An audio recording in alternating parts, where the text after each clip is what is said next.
Patuloy na kumikilos sa mga otoridad para hanapin ang kinaroroonan ni dating ako Bicol Party List Representative Saldico.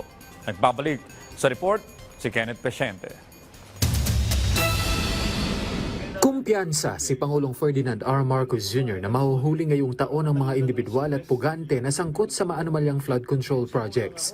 Sabi ng palasyo, patuloy na kumikilos ang mga kinaukulang ahensya ng pamahalaan para hanapin ang kinaroroonan ni dating ako Bicol Party List Representative Zaldico na napag-alamang nasa Sweden ngayon batay sa isang court document. Giit nito, nananatiling tiwala ang Pangulo sa mga ginagawang trabaho ng mga ahensya para tugisin ang mga itinuturing na pugante.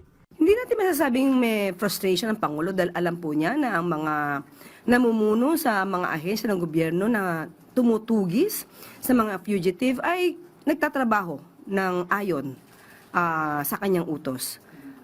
Kinakailangan lang po siguro ng talagang mas pursigihin pa ang paghahanap sa mga taong nagtatago sa kamay ng batas. Optimistic ang Pangulo na mahuhuli at madadala ang mga nagtatago sa batas ng sa kamay ng batas dito sa Pilipinas para mapanagot kung sila ay dapat na mapanagot. Sinabi din ng Malacanang na hinihintay na lang sa ngayon ng presidente ang mga natitira pang report ng ICI bago magpasya sa kapalaran ng komisyon. Paglilinaw pa ng palasyo, walang nasasayang sa pondong inilaan para sa ICI. I believe the ICI is still operating. The ICI is still complying with its mandate. So there is no money spent na we can say that it's just wasted. No. The people in the ICI are still working and investigating the documents given to them. Tiniyak naman ng Malacanang ang stability ng gobyerno sa kabila ng naranasang diverticulitis ng Pangulo at hinimok ang publiko na magtiwala sa pamahalaan lalo't tuloy lang sa pagtatrabaho ang presidente. Inaasahan naman ng Malacanang na iimbestigahan ng National Bureau of Investigation ang gawa-gawa o peking medical document na nagdedetalye sa kalagayan ng kalusugan ng Pangulo. Dapat lang tignan ito dahil hindi na po biro ang biruin ang kondisyon kalusugan ng Pangulo.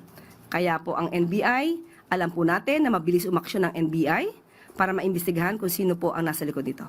Sa usapin ng impeachment, wala pang binubuong legal team ang Pangulo. Una nang sinabi ng presidente na tama at nararapat ang ginawang pag-inhibit ni House Majority Leader Sandro Marcos sa lahat ng impeachment proceedings. Pero tama yung ginagawa niya, that's very proper. Dahil I'm his father. And siyempre meron siyang bias for me. Kahit pilitin mo na walang bias, meron talaga siyang. Ipinunto niya na ang pag-inhibit na ito ng mambabatas ay magtataguyod sa impartiality at credibility ng proceedings. Pero tama yan, he should recuse himself. He should remove himself from the process so that the process can be seen to be fair and proper. Kenneth Peciente para sa Pambansang TV sa Bagong Pilipinas.